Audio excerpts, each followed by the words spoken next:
Social media has saved my life, and I am so blessed to call this my job. But I am curious to know what other unique jobs there are out there. So if you or anyone you know that has one, please reach out, because I want to know. I'm Zak Holman. I'm an investigative photojournalist with Key News Network. From sundown to sunrise, my team and I search the city of Los Angeles for breaking news stories covering for the local news stations. Okay, now this one is interesting because I actually saw Shot in the Dark, and it was one of the most controversial shows on Netflix. Zak was a huge part of that. He has one of the most dangerous jobs in one of the most dangerous cities.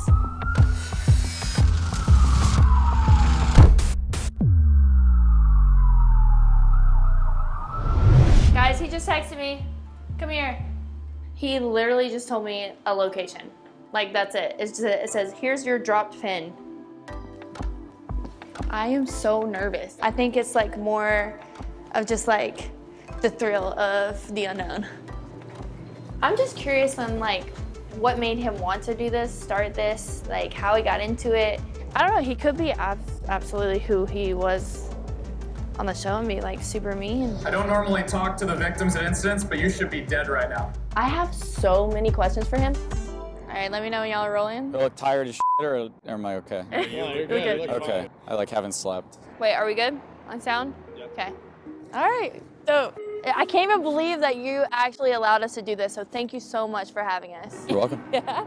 Okay, so I have like a ton of questions, but like I just want to start with how and why did you like decide, you know, did you just wake up one day and was like, I'm just gonna chase crime and get it on camera and sell it? Like, tell me, I just wanna know. So I remember doing a ride along, and the first night we had like a shooting on the freeway, a house fire. It was insane. So the rest is kind of history. It's a long story, but yeah, you kind of just fall into it. What was it like being on Shot in the Dark? I have to say it was definitely stressful, like, because we filmed for almost 10 months. Okay. And for 10 months, and then we get 8 episodes. It was just weird because I'm a very private person, and then to suddenly go in front of the camera was a huge change for me. He was one of the main reasons why that show was so controversial. So of course I had to ask him. 50% loved you and 50% hated you. So like, do you agree with how you were portrayed on the show? I think it was okay. There's a couple things I would have changed or I would have said differently. Well, again, I've been shooting for 12 years now. Exactly. So there's not a lot that gets me excited. And I think Right. some people saw that as me being like really cold. You talk shit about me is personal. Do you think you come out looking good? I don't know, Scott, you tell me. You don't. And you can jump in, you can sit actually. I It's can? easier. Yeah, go for it. Okay, wait, are you ready? Excuse me, sorry, I'm on the job. I had to know firsthand what it was like to drive that car, so I got to sit in the front seat first and check it out. We've got obviously the laptop, which has our navigation and our CAD. On the console, you've got 4 digital scanners. Those are P2s. I'm just gonna be honest, I had no idea what he was talking about. It just looked cool. You can listen to basically any unencrypted department in the United States. Those are one of those moments that you just kind of smile and nod. You know what I'm saying? All right. This is the JVC 850. This is the main broadcast camera that we're going to be using tonight. Right now, I'm getting training, so you don't even know. I could be the next Zak. I think it's time. What are we getting into tonight? Where are you taking me? We're going to go downtown and we'll turn the radios on and see what we got. All right, here we go. Yeah. Is that good? Do you want to do that again? What? No, you did That was great. good? Okay. Yeah, you Okay. did great. I hopped in the car with Zak while my crew was getting everything ready, and I asked him a couple more questions because I needed to get to know him a little bit more. How often do you work? Like every night? Every night. Every night? Especially, body and lanes. Westbound 10, What? just east of the 110. Yeah, we got a body and lanes. Y'all know I ain't about to do this by myself, right? I brought my best friend, director, Garrison, and my boyfriend, who is also a cinematographer, Ty, along for this crazy ride.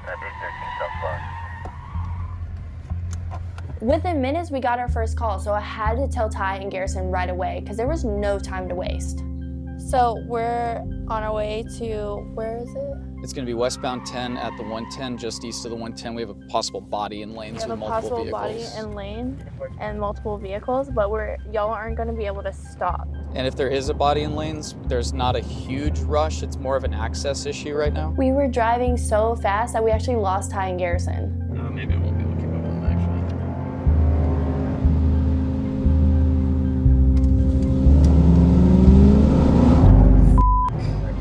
There it is, right there. Okay, so they're shutting down the freeway right now. I'm gonna jump out really quick, just hang tight right here. Hey guys, do you want me here? Do you want to block this? It got really serious really quick because there was a lot of commotion going on, and the first thing he did was walk up to an officer and start talking to him. Hey Sarge, right here good? Do we know why he was up here, or like did anybody see anything yet? One thing about Zak is he's super friendly, and a lot of people seem to know him. It looked like the officer knew who he was, so he was able to talk to him and get information. So that way, it's easier for Zak to be able to tell the story. And I was interested. I couldn't wait to hear what he had to say. Okay, thank you, Sarge. So we have a male victim down in Lanes. There's multiple reports that he was running, he was naked, running around on the freeway. Usually if somebody's naked on the freeway, they're under the influence of some bad 100%. stuff. It sucks, but that's life. Yeah. I mean, you get on drugs, you run on the freeway, this is what happens. It's a pretty gory experience, especially for our first call. If you want to take a look, you can see like the chunks and everything. This scene was actually really graphic, so we're going to end up blurring out most of the footage. What the actual I've had a lot of people who have applied to work with me. I had one guy that went 30 minutes. He threw up out the door and he said, "This isn't for me." I promise I won't throw up. No, don't do that.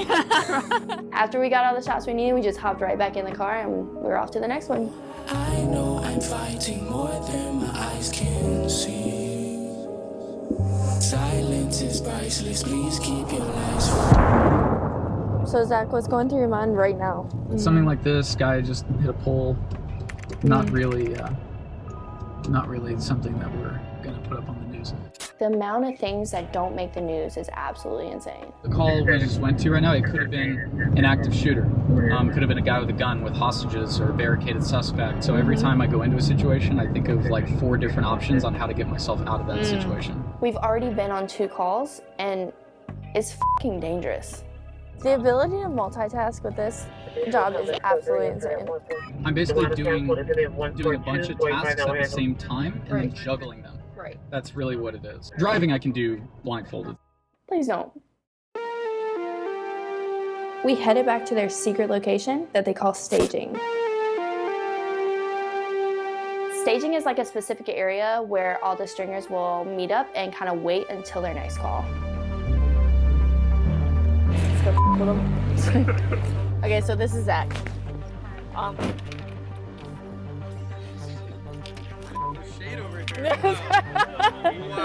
What's that? Oh, there's a fire, there's a breaster, Let me edit that real quick. Oh, send it in. Oh, just made it. We met one of Zak's guys, Jack, at staging, and so we mic'd him up so I could ask him a couple of questions. So are you like an adrenaline junkie as well? Luke and I are basically the same person. Really? Yeah. We kind of control like what sees TV, right? Right. What's the location of occurrence? I'm for a structure fire in 63 first to the ambulance over Turk Field. I thought it'd be cool to switch things up, and so we hopped right in with Jack.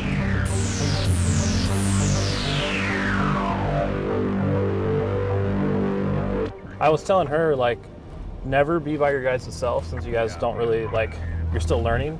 Always make sure you're with somebody or next to me, because like this one got crazy because like all the gangs and everything came out, and like it's not worth someone getting hurt. So you kind of have to be real careful.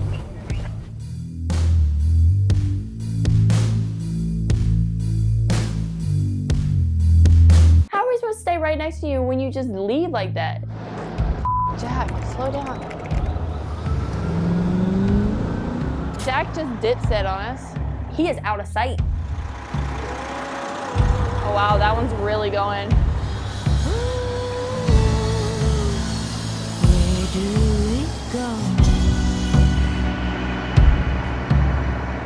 Got it.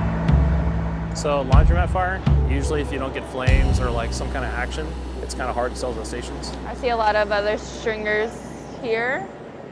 Y'all, please don't try this at home. Do not grab your little camcorder, your phone, whatever you have. Don't do it. Leave it to the professionals. That's cute. As soon as we got the footage, we hopped in the car and we were on to the next one. Maple and 12 for a possible victim. Responding to Maple and 12th possible victim.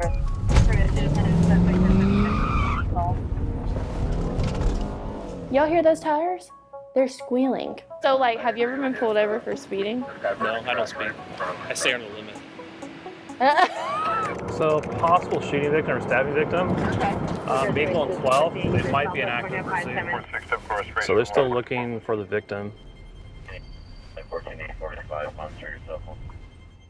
Y'all see where he's taking me, right? This is a sketchy alley. Stay on the front. Okay.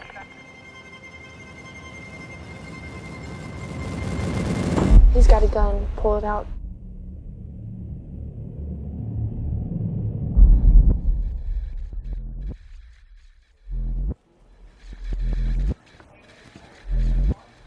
Every time we roll up to these scenes, I can just feel my heart beating faster and faster because you never know what to expect. Right now, there's an active shooter who has a victim, who has a hostage. Jack did advise us if anything were to happen, if a shooter does come out and he's active, we literally have to hide and duck underneath his car. The police have their guns drawn. It's a pretty dangerous situation, especially to be just sitting here recording with nothing on. So the police asked us to stand behind them. I don't know where Jack went. Yeah, I knew this was going to be dangerous, but I definitely was not prepared for anything like this. They're waiting for riot shield, and they're going to make their tactics and then approach the vehicle. Push forward? Clear it, yeah. Okay. Jack is in his natural habitat. He is posted up on some random vehicle. So he just said that you don't see that every day, that they're just hovering. So it's a big deal. What is it like for you to see these type of things in these scenarios and lay your head down at night? How do you have that line? I kind of come at it like an artistic thing. I'm there to basically paint the picture for people on TV. Yeah, because you're an investigative journalist at the end of the day. You search for the truth has begun. Luckily, the police were able to eradicate the situation, so we were able to go back to staging. Losing your sight, pitch black night. Can you fly this thing here or no? I'm gonna try. It's sketchy. Oh, Staging was actually like the place to kind of decompress and have fun. And so Jack pulled out his drone and just started flying it. So right now we're kind of in between calls. We're just waiting, kind of waiting for something to happen. So we're playing with the drone. Holy shit, Jack, Oh my God. Yo, you just went up like a good, what, 500 feet in like half a second? Let me fly it. Okay, let's go. Let me fly it. All right, how do I adjust the, oh, I got it. Oh, this is so weird. I'm gonna get nauseous, dude. This is like, ugh. What's your favorite part of the job? Working with family. We're family. Y'all really are. Going out there every night and kind of fighting the battle to get the stories. We find the stories for the news, and that's a very important thing. Void at least a 1 mile radius. Police shut down the interstate. He is in critical condition. I've never experienced anything like this. All captured on camera. Oh, no, I'm getting sick. Here, take this. Jack, land it, buddy. But as luck would have it, we got a call right away and we had to get going.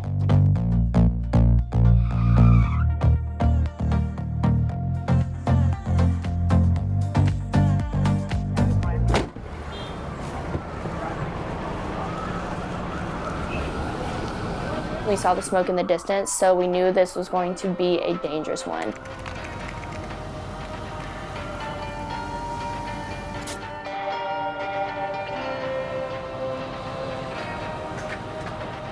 Flames are going up the pole. You see that? Yeah. I didn't see that.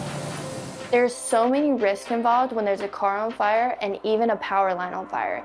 Because if a car is on fire, you have the risk of it exploding, and that could injure everyone around it. Once we got the footage that we needed, we headed back to the car for Jack to edit right away. He submitted it for approval, and then it wasn't long before we were back on the road. This is your job now. Write the story on what we just saw. Wait, what? I can't do it, I'm driving. I'm a rookie. This is my first time on the job, and you want me to write what's gonna be on the news? Oh no. Come on, Ace, get on. I'm Come on, let's go. See, here's the thing. Whatever I type is gonna go on the news. So you can't put that pressure on me.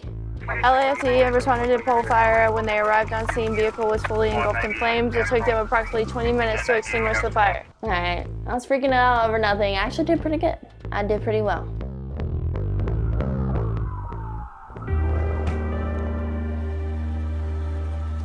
Arriving on scene, the first thing we see is a car that's been driven into a house. Now, that begs the question, is someone alive? Is someone dead?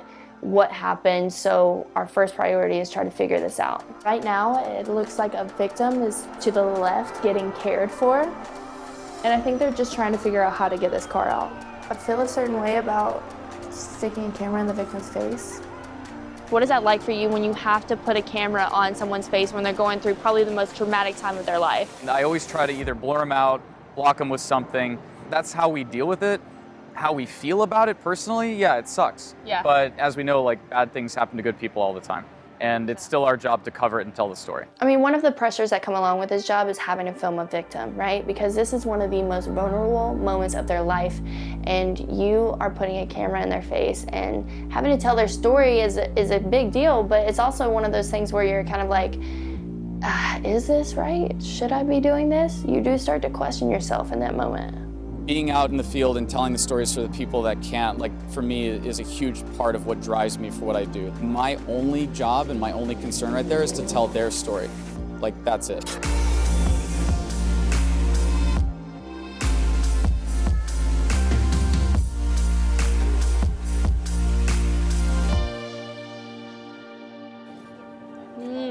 It's tough being on the job. It's a tough job to be on. What? I'm delirious at this point. The hours that these guys go, like from 9 p.m. till 6 a.m., your girl's tired. I'm ready to call it a night. Look, I'm just saying. What are you saying? No idea. Yo, I was toast. I was so done. But that's what they say. That's what they say. It's all part of the job. It's all part of the job. It's time to go home and go to bed. Thank you again. This has been an absolute blast. I can't even believe you guys let me do it, so thank you. Thank you for trusting me. Very welcome. As far as like them getting to see more of you, where can they find you? Oh, for sure. You can check us out here on YouTube if you search for Code 20. If you want to see the actual stories that we're covering, you can check out our site, which is keynews.tv, or anything on social media. You said you didn't take mine. Am I hired? Oh, really? Yeah. Are you hired? I don't know. What do you think? Yeah. Yeah? Okay. Cool. You're in? Bet. There's only one more question I have. Okay. Will you tase me? I'm thinking about it too much. Heart's like, right now. I'm not even getting tased and I just feel like, I don't, Okay, let's no, go. Let's go. wait, hold on. Wait, no. All right, just do it, just do it, just do it, just do it, just do it. On three, Yeah. you ready? Yeah. Here we go. 3, 2. Ow! Okay, it's not that bad.